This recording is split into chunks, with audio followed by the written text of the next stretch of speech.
Όπως Κοιτάξτε, όχι, είχαν διαμορφωθεί στον πλανήτη αυτό σχετικά πρόσφατα, έτσι, όχι πολύ παλιά.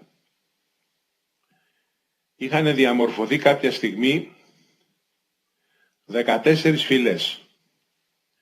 14 βασικές φυλές. Όλες οι άλλες φυλές είναι κατάλοιπα αυτών των 14.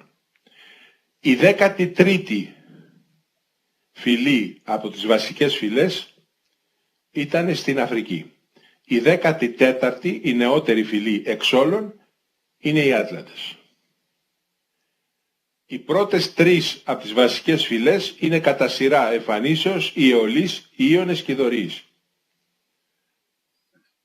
Αν θέλετε να σας πω και την πορεία,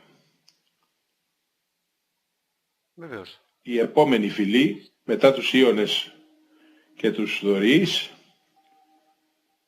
είναι οι λεγόμενοι σήμερα Σουηδοί, με κέντρο πολιτιστικό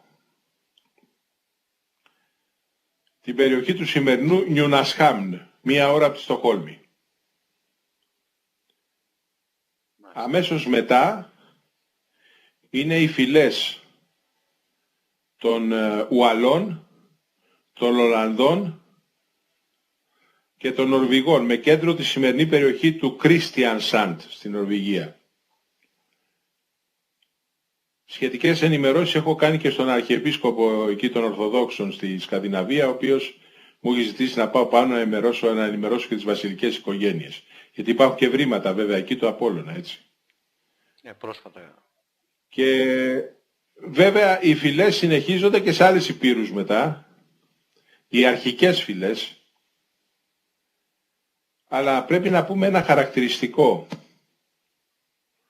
ότι από όλες αυτές τις φυλές τότε, τα πολύ παλιά χρόνια, αυτοί που είχαν αναπτύξει ιδιαίτερα τις τέχνες, τον πολιτισμό και πολλά άλλα, ήταν οι Αιωλείς.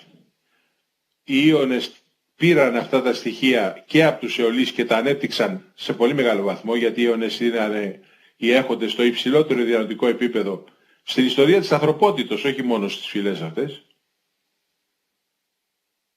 Και γι' αυτό το λόγο ο πολιτισμός των Ελλήνων, των Αιωλών κυρίως, αναγνωρίζεται και βρίσκεται σε όλα τα σημεία του πλανήτη. Μιλάμε για τις περιόδους αυτές πολύ παλιές. Δηλαδή, φερειπίν έχουμε βρει τοιχογραφία της Γέας, που βρίσκεται μαζί με το Δία, στην Αυστραλία 47.000 χρόνια από Χριστού.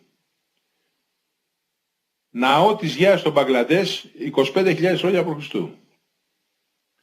Ναό της Γέας στο κεντρικό Κονγκό γύρω στα 27.000 χρόνια από Χριστού. Στοιχεία για το 12ο, απόλυτα στοιχεία, επιστημονικά αποδεδειγμένα στο Νεπάλ, εκατομμύρια χρόνια πριν. Εκατομμύρια χρόνια πριν. Και πολλά άλλα θα μπορούσαμε να πούμε εδώ, να μιλήσουμε για Αρμενία, για Τουρκία, για Καζακστάν, που αυτοί οι τρεις λαοί, οι Τούρκοι, οι Αρμένοι και οι Καζακστανοί, έχουν αμεσότατη σχέση με την Ασάνα την Αθηνά. Αμεσότατη σχέση. Έχουν επιβιώσει αυτοί οι λαοί εξαιτίας της Αθηνάς. Γι' αυτό και οι Τούρκοι είναι προδότες.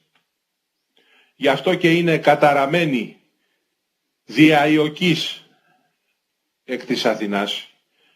Και θα έπρεπε να το ξέρουνε. Φοβάμαι ότι τα πανεπιστήμια τους δεν το ξέρουνε. Θα μπορούσα να τους ενημερώσω βέβαια. Είναι τόσο απλά τα πράγματα που με 3 λέξεις μπορώ να τους πω τα πάντα. Εάν έρθουν ακαδημαϊκοί Τούρκοι να με βρούνε. Με 3 λέξεις. Στα αρχαία τουρκικά. Είναι τόσο απλό το ζήτημα.